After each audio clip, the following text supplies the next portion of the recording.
All right, Chris, we got a mailbag edition here of the Patriots Report because this is going to be, I believe, our last episode, at least for a few weeks between Oh, now and I think we're going to do a little summer vacation, going yeah. to go away, going to kind of unplug. The best 3 weeks of my year, I get to delete Twitter from my phone, Get which rid of is social media. I love fantastic. it. So I get to drop off the face of the earth for 3 weeks, which is just awesome. It's a Where you good guys get you purge. You need that, exactly, Yeah, I because love it's it. going to be a wave coming at you, mid to late July, and we're going to get hmm back on it. It's going to be all football all the time again. Are you doing anything fun for summer vacation? Yeah. I've taken the kids away for their. This is like my first summer vacation that I've had a very strict no kid policy on vacations with my wife and I. I'd rather just go in my backyard, in my pool, if during the summer than take them on a plane and have to, you know, entertain them for more than one day. But this year we're taking them down to the Bahamas. They got a great water park over there, so they're gonna have a blast. They're excited. And then my wife and I are going taking a little couples trip with a couple other people. We're going to Ibiza this year. Love it. Love it. Yeah, so Love pretty it. That's pumped about awesome. that. Um, Other than that, it's kind of business as usual. Camps, golf, try to get to the beach, All the fun stuff. all the fun stuff. Yeah, All the fun stuff. exactly. As it should be. I'm going down to Cape Cod, going to see my dad, going to see my sisters. We're going to get away again. I get to unplug for 3 weeks. I get to drink some beer. I get to watch some Cape League baseball. There you go. It's all good.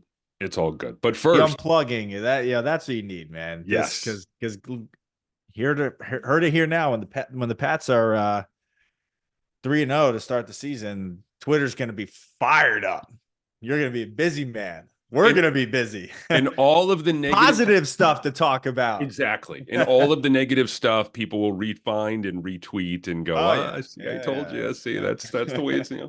Well, let's get into these letters here because we got a really nice cross section of stuff that I think is appropriate for this time of year. A lot of questions, a lot of good questions, a lot of interesting questions. So let's dive right in. First of all, Ken on Twitter, my buddy Ken, says, how do you guys see the wide receiver group shaking out? Will Baker and Polk be gradually brought in, or do you see them with an instant impact early this season? I think we talked a little bit about this earlier in the spring, but the closer we get to the regular season, I think the regular season or training camp, whatever the case may be, I think the focus is going to be on Pop and then maybe kind of figuring out what to do with the wide receivers, the running backs, the tight ends.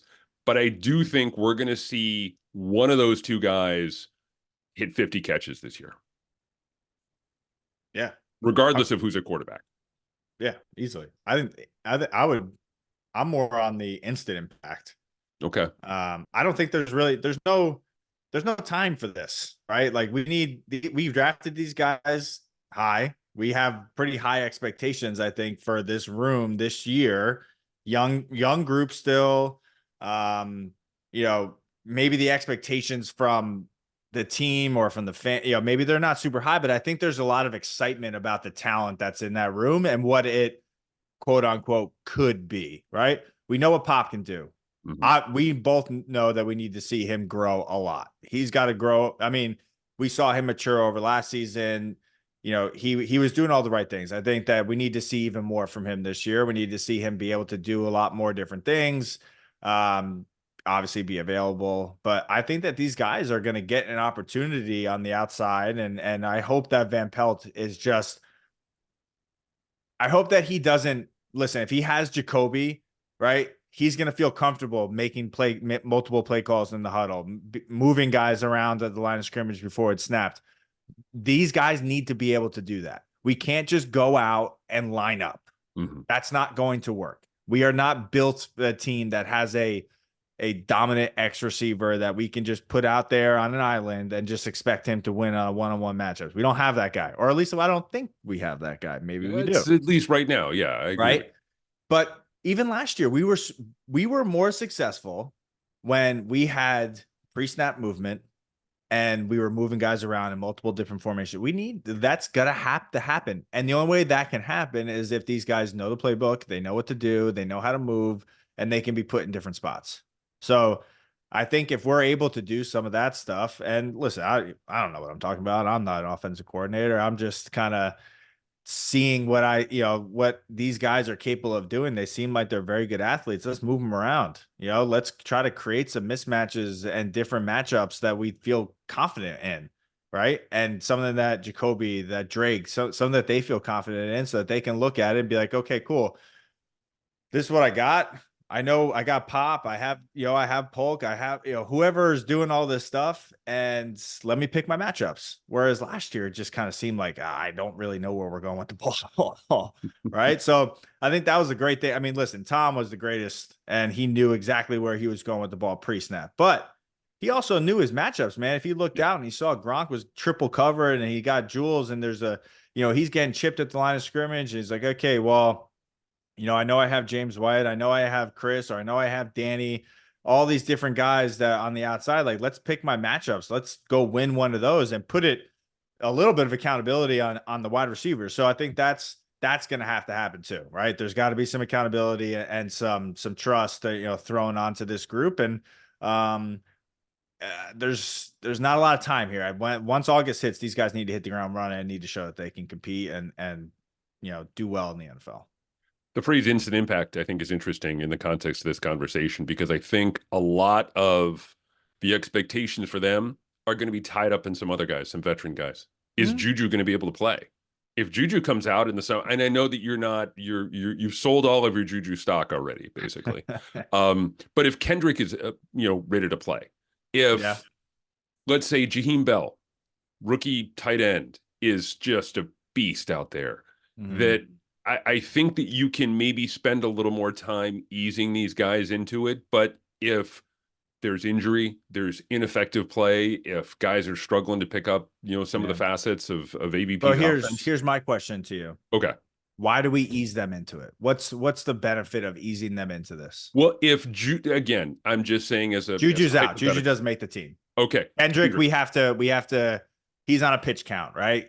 He's still easing his way back in. He's feeling good, but he's not going to go out and play 65 snaps. If KJ Osborne is unbelievable in the spring, if Jalen Reagor is lighting it up, not the spring, but the summer, Jalen Reagor is having a great summer, then I'm not saying easing into it. Maybe that's the wrong phrase here, but you might be able to take him gradually.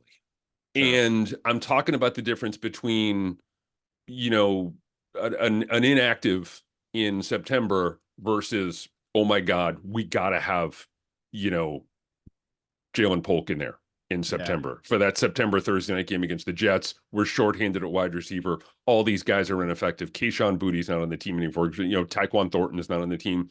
We got to have them in there to play. Yeah. I want to see a situation where you don't have to have them in there to play in September. They're not absolutely vital to what you want to get done offensively. Right. Yeah, I mean, listen, I think a big part of this is something that we don't talk about enough, is the mental side of this game, right? So we're not going to be able to see that, and we're not going to be able to know that unless they come out and we get some sort of inside information that, hey, they're struggling with the playbook, or they just they're only capable of doing one thing, one position. I think if both of those young guys come back and they are able to know different positions, they're able to move around, and they're able to do it fast. And they're able to not do it without mistakes, right? Because mental errors are one thing in practice and in training camp. That's going to happen. But you obviously, that we had that on the board, right? Every single summer, drops, mental errors. And whoever had the least, I don't know, they got a pat on the back, right? But that was tracked. And it's not only tracked in your room, it's tracked by the general manager. It's tracked by the head coach. It's tracked by the offensive coordinator. It's tracked by every single scout that's watching it. And they're going to go into that room after every single practice, or at the end of the week, or after training camp, when they're making decisions on, okay, who's going to be on this roster? Who are our 4 or 5 receivers? Okay, well, this guy had 15 mental errors, or this guy had 1, right? So who are you going to take? Some of it's based off of talent. They go, okay, he needs to just give him less. He'll grow, mature, learn. But I want the guy that knows what he's doing. So I think that's a big part of this thing. So we'll have to see, we'll have to see. I would love for, these young guys to come out and have, maybe it's 20 plays, maybe it's 15, Mhm. right? Maybe it's not an instant impact, but it could be a big impact, Yeah, right? I agree Down the with you. field, making plays, splat, big impact, big plays down the field. They don't have to be on the field every single play, run blocking, do all the things, asking people, I don't know how Van Pelt runs his offense with receivers blocking, right? That was always a big part of our game. And that Mhm. was something that we spent a lot of time on. If you didn't know how to motion down and insert yourself and block a safety or come down and crack a linebacker or a safety and really help in the run game, that's going to take into play of how much you're actually going to be on the field. So, um, I think that a lot of the veteran guys, they learn how to do these things and are able to do it. So I think there's a lot of factors. I think that they're going to be on the field. I don't think it's going to be 60 plays every single play, but I think they're going to be there. And I would love to see these guys. There's been a lot of talk, man, about these guys and their capabilities and route running, and I want to see it. I want to see it showcased in September. I want to see it. Right? I Let them think grow, man.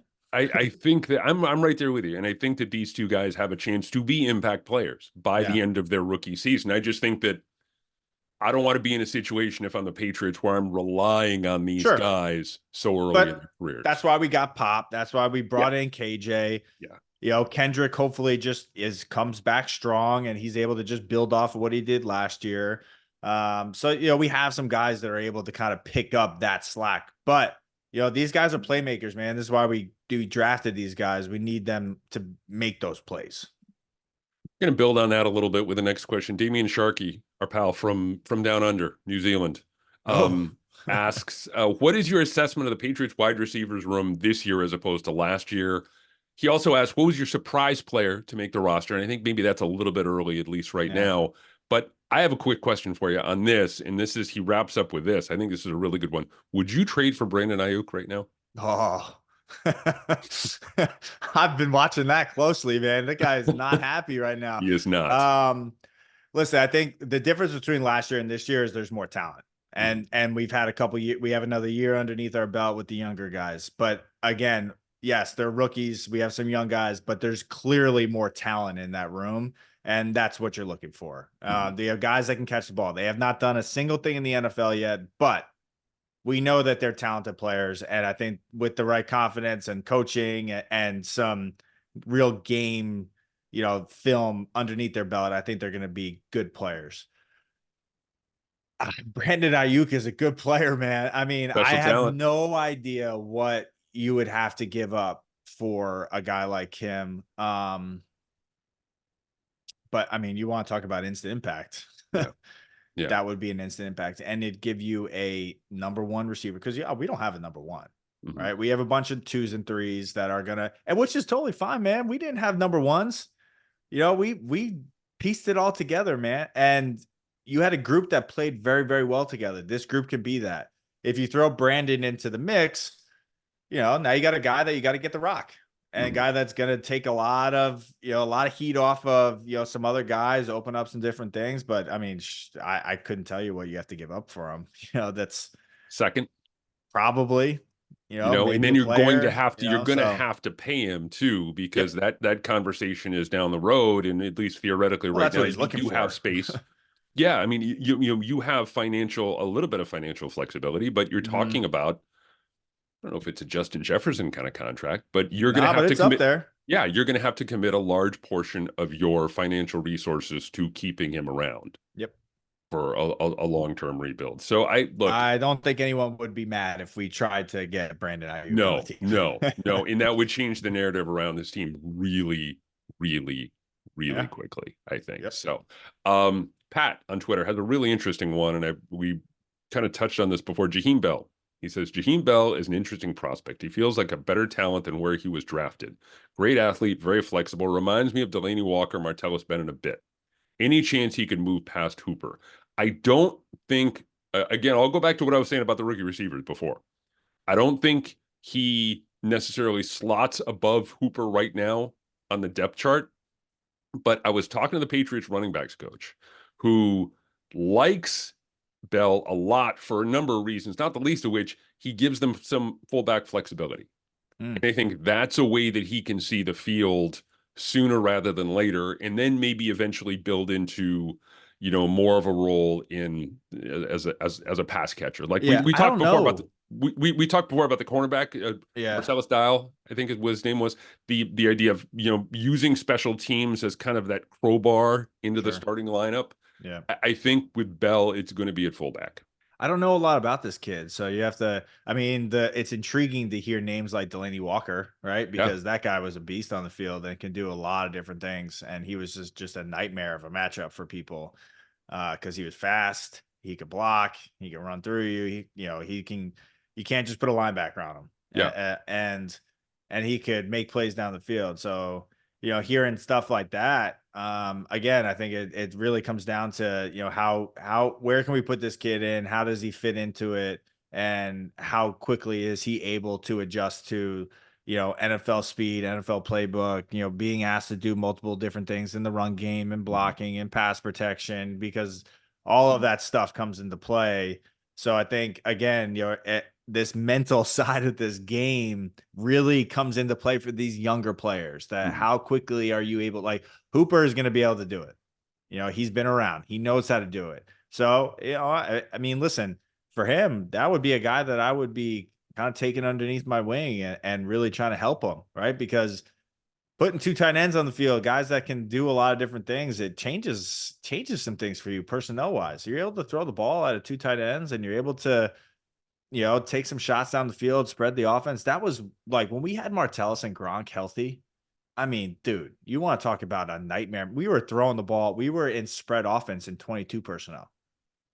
That's insane. No one was doing that. We had James Devlin out, wide out, spread out, 3-by-2. James Devlin, uh, Jules, Gronk. Then it was like me, Martellus, or Danny, James. We had all these big guys on the field, and we were throwing the rock. Like those are things that you would be awesome to be able to do. And I'm sure that given time, this kid will get to this point hopefully, and he'll be able to help us out down the road. He does strike me as the kind of guy right now, having never seen him take an NFL snap, someone who has an opportunity. Sure. Given the nature of the turnover the Patriots have had at the position over the last couple of years, there's going to be a chance for him if he plays well. Just the number of bodies is just that they've been shifting in and out of there. Look, Hunter's a carryover, Yep. but they don't have a classic tight end. And I think Yeah. Bell was he fell a little bit in the draft for whatever reason. Um, and then again, the fullback thing. I Yeah. think that helps. I think that's going to help him get on the field. That they don't have a fullback, that this running backs coach has been pushing for a fullback, has always wanted a fullback on the roster. Yeah. He has this flexibility. And look, you have some other guys there with Tavai and guys who've done it before. But hey, again, it is a way to get on the field early in your career. And if you can make the most of those chances, you can make the most of those opportunities, then you're in really good shape as a Sure. youngster, as far as I'm concerned. Ed Holinsky on Twitter has kind of an offbeat question, and I think maybe it goes back to your time in Buffalo. Oh. On your Buffalo Wings, are you a ranch guy or a blue cheese? I'm a ranch guy. You're a ranch guy? I'm a ranch guy. Tell me, well, see, I thought that there was only one real answer to this, and it was No, blue. no, no, no. I'm a ranch Why are you guy. a ranch guy? I grew up on like ranch was always blue cheese was never like really introduced in my household. It was never something that we had. I was a ranch guy in college. I was a ranch, pizza, oh my God, the amount of ranch, dipping pizza and ranch. Oh Jesus, it makes me sick thinking about it. But I was always a ranch guy, not a blue Okay. cheese guy. Now, I think maybe just kind of a building off that a little bit too, going back to Buffalo. Are you where do you stand on boneless wings? uh it depends on the social setting. Okay. I think that if you're out, you're watching a game, or you're with the boys, and you're just and you're eating wings, like Mhm. we need bone wings, Okay. right? We Yeah. need, all like that's what you need. Yeah, messy, all that kind of stuff. under the fingernails. Under the, Yeah. we need, the wet wipes and everything that you're gonna have, go through. Like the whole table is just filled with 1,000 different napkins from everyone just wiping their hands. Go out now. Listen, I go out with my kids. It's boneless all day. Yeah. Yeah. A little more delicate, a little more. Yeah. Yeah. Yeah. Let's just like grab this thing with a fork. Let's not like try to destroy an entire restaurant with, kids trying to rip bone in wings. So boneless wings, there is a time and a place for it. Exactly. Exactly. Well, we do share an opinion. We're going to have to talk about the ranch versus blue cheese thing. But okay. Mark, who hosts the Believe in Steelers podcast, great guy, has a question for us. Which offseason edition are you most excited to watch? Across the league or just Well, in New England? yeah, tell you what, let's do the Patriots and then let's do across the league. For me, it still goes back to Drake May.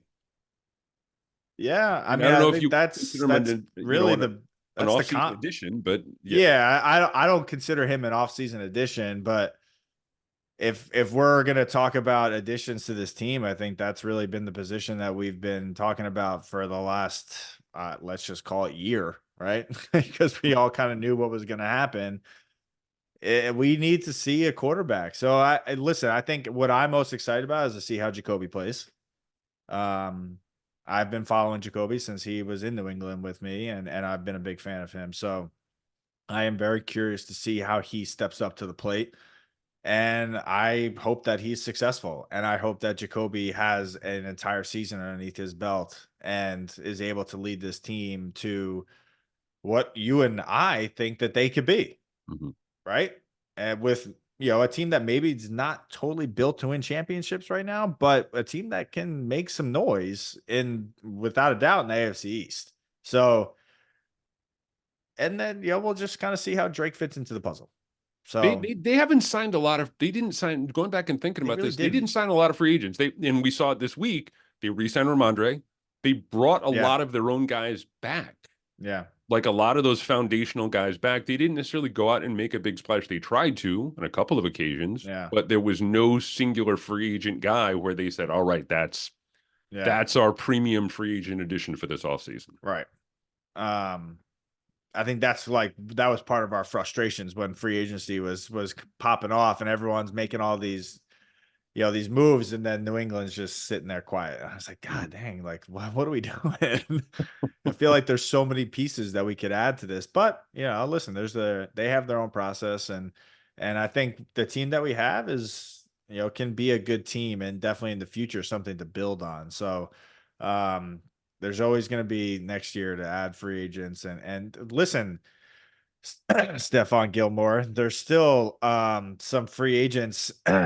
Stephon, I saw him in New England. He was back for the Tom Brady, the Hall of Fame thing. So, maybe being back in Boston, kind of revamp those competitive juices. You'd be like, oh man, I really do like playing in this stadium. So, Stephon, I love you, bro. I'm talking to you. It'd be great to have you back in Boston. That's my off-season edition I'm most excited for. There you go. Speak it into existence. As far as the league-wide thing is concerned, I am absolutely fascinated to see how Diggs is going to fit in Houston. I just, that team, it feels like there's maybe going to be a little bit of regression this year with them, just because young teams, it's like a diver. It's you come to the surface so fast, you're gonna screw up, and something's gonna go wrong. There's gonna be a knee injury. There's gonna be internal strife, whatever the case may be. They're still young. They're still on the rise. But I think adding Diggs to that offense is just a dynamite. Yeah, I mean that receiver room is legit. Nick Caserio won the offseason, man. Yeah, I mean, I'm not by no surprise. No one's surprised in this room right now, right? I mean, this guy, he knows what he's doing, and I think Nick just kind of just slowly stayed quiet and kind of started building this team. And obviously, he put a bunch of guys, put a team together last year that did very, very well. I agree with you. I think that it's very hard to win in this league year after year after year. So do I have expectations of them kind of doing the same thing? No, but will I be surprised if they do? No.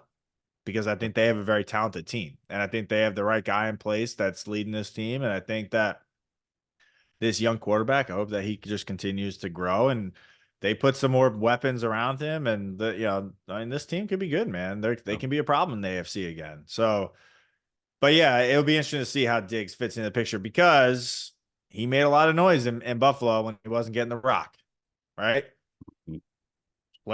Plenty of balls to go around on that offense in that receiver room with some young, talented guys, right? So don't be mouthing off if you're not getting 10 targets a game because you gotta spread that rock around, man. You got too many playmakers on that team, and you're not just the only one, right? I think in Buffalo, he was the guy, and you needed to get him the ball. But in Houston, that's not the case. That Tank Dell kid is legit. I mean, he's It's gonna going be to a be good fun to player. watch that team Yeah. this year. It's going to be fun to watch that offense this year. It really Don't will. forget about my guy Robert Woods too. Robert Yes. Woods in there, my 10-year Yes. vet, still doing the thing. Like that guy's a Remarkable. baller, dude. Yeah. And when he gets on the field, he can do so many different things and he's just gonna make plays. I mean, they have a good roster right now. I like Houston.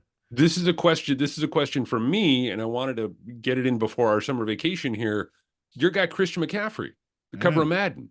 Hmm. What was the reaction there? I can't imagine there was a lot of surprise given, what he's done so far in the league, but it feels like it's like to have that staple to your resume feels Yeah. like you've arrived as a superstar in the National Football League. Yeah, I mean that kid, ever since he got to a team that was capable of winning more than 4 games in a year, has now gotten the recognition that he deserves, right? Yeah, he is listen, Christian, first and foremost, is an unbelievable human being and is just a downright good person and just a fun to be around. Cares so much, loves football, works endlessly and tirelessly at his craft and training and all the stuff that he does. We see it on social, everything that he does. I mean, he lives and breathes that stuff. So to see him kind of get to this point in his career, just nothing but happiness for him, man. I mean, he has earned that. No one in the world is gonna question why Christian McCaffrey is on the cover of Madden. He has earned that, and he stayed healthy last year, and he did the thing. And I hope that when he caps off his career and however many years, he's got a ring underneath his belt. He's been close. He's been very close. And the kid plays with a lot of this in here, and happy for him. So I wish him nothing but the best. Getting married pretty soon too. So I hope that all goes well for him and then he's able to have another good season. Special player. He really Yes, is. very special. And this is the last question that we have from the mailbag this week is from Roger, who asked, he emailed, and he said, was there a team or a quarterback, now looking back, that you wanted to play with, that you never had a chance to play with for whatever reason, that you kind of think back and go, now, you know what? Would have been fun to play with this guy. I mean, we've talked about this before. I think we have talked about it, but you were just like all Brady. But was there Of ever, now course I looking am. back and But going, listen, you watch how Mahomes plays. yeah, I mean that guy makes a lot of plays. He extends plays with his feet and he does a lot of cool things. And I think that would be a fun offense to be a part of. Yeah, I mean, and this, I think Josh Allen too. I mean, again, like another guy, when you're a receiver and the play doesn't just end because a guy gets rushed or you don't have a guy that's real mobile. I mean, Tom, no one's going to consider him a runner, right? But he extended a lot more plays than people think, and he was able to move around the pocket just because he was so good within the pocket. Didn't need to go outside. He'd move up, he'd move over, he would change protection. So he was able to extend plays in a much different way than a Mahomes or a Josh Allen. But it's tough to cover guys for more than a couple seconds on a play. And when you get a quarterback that can move around, you make these huge impact plays down the field where they can just launch it, and in a kind of scramble situation. So playing for those guys would have been fun. It definitely would have been fun. It would have been an interest. Those two would have been interesting to play for. Just from that perspective of just being able to extend plays beyond what you would think they would be able to do. were you spoiled by getting a chance to play with Tom Brady Yeah, now hell in yeah. retrospect. I mean, and I'm glad. So, but you acknowledge that. Look, I'm a lucky dude that Yeah. I had a chance to play with him as opposed to whoever. Yeah. I mean, listen, that playing for New England changed my career. I mean, going to Super Bowls, being able to learn from that guy, learn from Bill, be in that offense, learn from Josh, learn from Tom, that made me a better football player. And yeah, I was definitely spoiled in New England and how we did things and the way that we went about game planning and play calling and just making sure that we were in the right type of play. Because there were plenty of teams that I went on that was just like you went to the huddle with one play call, and if it was a good play, it was a good play.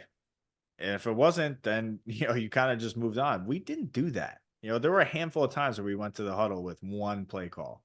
It was always multiple, 1, 2, 3 play calls. It's like, okay, cool. We're not going to go up to the line of scrimmage and run a bad play. And we're going to put obviously the faith, the trust in our quarterback to make those changes. But there are plenty of teams that I kind of played on that just didn't really have the capabilities, right, or the quarterback or the personnel to do a lot of these things. But coaching staff probably wanted to, but they didn't feel comfortable doing that. Tom, we listen, he could probably do the play calls himself, but having a guy like Josh too to kind of do these different things, I mean, I was spoiled. I definitely was spoiled. Chris Hogan, as always, thank you very much for your time, my friend. Take care, and we will talk again, barring something crazy happening. Yeah. You never know in the NFL in the month of June, but we will talk again. I'm thinking probably in mid-July. Yeah, or maybe sooner. Whenever Steph, I'll make sure I tweet this at him real quick after this, and whenever he signs in July or right before August, we'll see if we can get him on here for his trip up to Foxborough. We'll do an emergency podcast when it happens. Just for you, Steph. Okay, Exactly. just for you. Just for the former defensive player of the year, one of my favorite guys to talk to, one of your favorite teammates. Yes. We're gonna, like I said before, we're gonna speak it into existence. Stephon Gilmore to New England. I've been trying. Hey, enjoy your time off, man. Take care. We'll talk soon. You too, brother.